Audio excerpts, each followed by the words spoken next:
Мен Виктор Досенко, медицина профессорымын. Жалпы және молекулярлық патофизиология бөлімін басқарамын.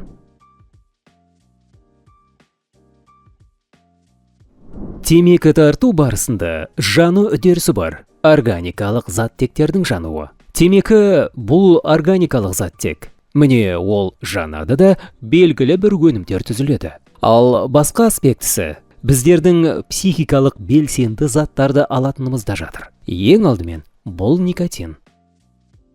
Оның позитивті әсерлері сол секілді негативті әсерлері де болады. Әлбетте, негативті әсері бұл тәуелділік. Біздер оны қайта тұтынғымыз келіп тұрады. Ал егерде никотинде орталық жүйке жүйесіне ықпал ететін позитивті әрі негативті әсерлер бар деп айта алсақ, органикалық заттектердің жану өнімдерінде тек қана зұлымдық бар. Бұл жерде позитивті болатындай еш нәрсе жоқ.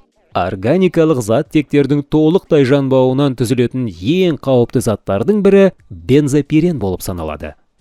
Бұл алғашқы канцероген. Яғни кезінде ғалымдар ашқан қатерлі ісік ауруын қоздыратын заттек.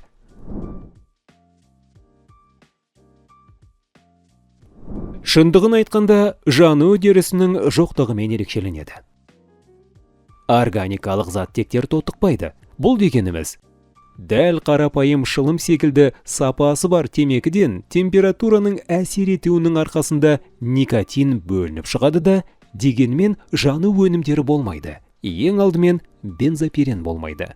Әрі бұл мен үшін өте маңызды жайт. Яғни ДНК бұзылмайтын болады. Мутациялар болмайды. Бұл құрылғылардың барлығы да ғылым саласы дамуының айтарлықтай жоғары деңгейінде пайда болған. Демек, барлығында тексеруге болатындай мүмкіндік болған. Адамға ұсынар алдында бәрін тексеру қажет болды.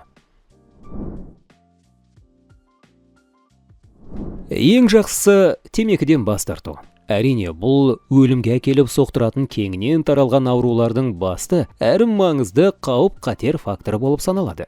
Дәрігер ретінде мен басқаша айта алмаймын. Дегенмен, егер адам бас тартуға қарсы болса, мәселен, ол темекіден арыла алмаса, арылғысы келмеген жағдайлар болады. Ал бұл адам әлеуметтік тұрғыдан маңызды тұлға. Оның пайдасы зор. Әрі қоғам өз тарапынан осындай адаммен белгілі бір ымыраға келе білуі тиіс. Бұл адам үшін. Ең дұрысы темекіден құтылу. Алайда қолынан келмеді. Ондай болса, зиянның үлесін азайтып көрейік. Жақсы, азайтып көрейік. Яғни, темекіні сирек тартқан жақсырақ турасындағы ақпаратты жеткіздік. Енді әрі қарай бұл технологиялық үдеріс. Мінекей, осындай қазіргі заманғы шешімдерге дейін жетілдіріле келіп, никотинді бөліп шығаратын темекінің пайда болуына келеді. Алайда, шынын айтқанда, бұл темекіден бөлінетін никотин жану өнімдерінсіз шығады. Қазіргі заманғы өркениет тап сол таңдау жасау үшін өнімдердің түр-түрін ұсынып отыр. Міне қараңыздар, мынандай түрі бар, мынандай демекші.